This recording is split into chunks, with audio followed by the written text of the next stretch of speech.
যোগ্যদের মামলাটি ঘেঁটে দেওয়ার চেষ্টা হচ্ছে। সুপ্রিম কোর্টে বারংবার অযোগ্যদের দ্বারস্থ হওয়া প্রসঙ্গে ব্যারাকপুরে বললেন কৌস্তব বাগচি।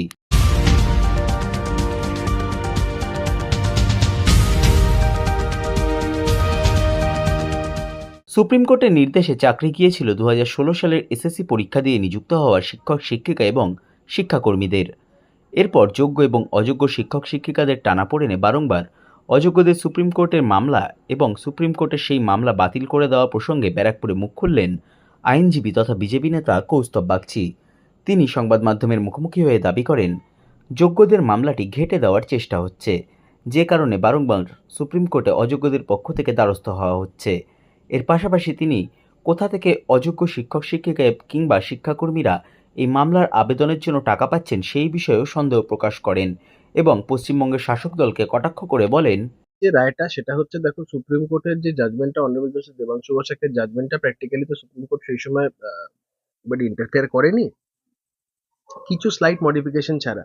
এখন বিষয়টা হচ্ছে, যারা টেন্টেড হিসেবে যারা চিহ্নিত চিহ্নিত সবটা তো নয়, কিছুটা চিহ্নিত হয়েছে, কিন্তু কোর্ট আরো মনে করেছে যে আরো অনেক এসএসসি অ্যাডমিট করেছিল। এই 5,000-এর আশপাশে সংখ্যাটা, কিছুটা কম কিছুটা বেশি, এক্সাক্ট ফিগারটা মনে পড়ছে না এই মুহূর্তে।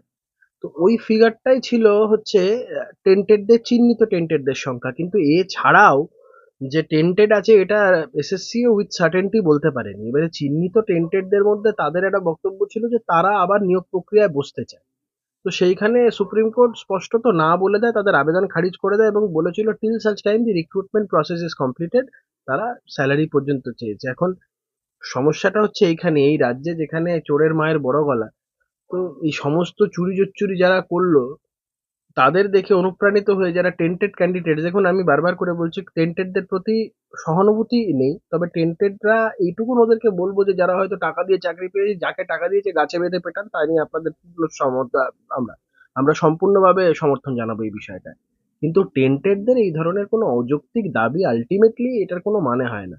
আমি একটা অন্য জায়গায় প্রশ্ন করবো, সেটা হচ্ছে বারংবার করে গতকাল র্যাঙ্ক জাম্পের ব্যাপারটা নিয়ে সেখানেও সুপ্রিম কোর্ট ইন্টারফেয়ার করেনি। এই যে বারংবার করে সুপ্রিম কোর্টের দ্বারস্থ এরা হচ্ছে, এই খরচ খরচাগুলো কে করছে বা এগুলো কার বুদ্ধিতে করছে? আমার অন্তত ব্যক্তিগতভাবে মনে হয় বারংবার করে রিভিউ অ্যাপ্লিকেশন গুলো ফাইল করে আলটিমেটলি যে যোগ্যরা যে রিভিউ অ্যাপ্লিকেশনের কথাটা বারবার বলছে তাদের মূল মামলাটাকে দুর্বল করে দিতে চাইছে সরকার। এই ধরনের বারবার রিভিউ অ্যাপ্লিকেশন একটা জাজমেন্টের উপরে করে এমন একটা পরিস্থিতি তৈরি করতে চাইছে যাতে কোর্ট তিতি বিরক্ত হয়ে যায়, যাতে করে এই যোগ্যদের বিষয়টা, যেটা ওরা বারবার করে বলছে যে এসএসসি বা সরকার লিস্ট বার করুক, রিভিউ অ্যাপ্লিকেশন দাখিল করুক, যেটা মমতা বন্দ্যোপাধ্যায় বলেছিল যে ওদের হয়ে রিভিউ অ্যাপ্লিকেশন করব। এই বারংবার এই সমস্তগুলো করে আলটিমেটলি আসল মানে মূল মামলাটায়, যেখানে যোগ্যদেরকে বাঁচানোর একটা প্রক্রিয়া চালানো যেতে পারতো, সরকার সেটার উপরে একটা সলিল সমাধি করে দিচ্ছে।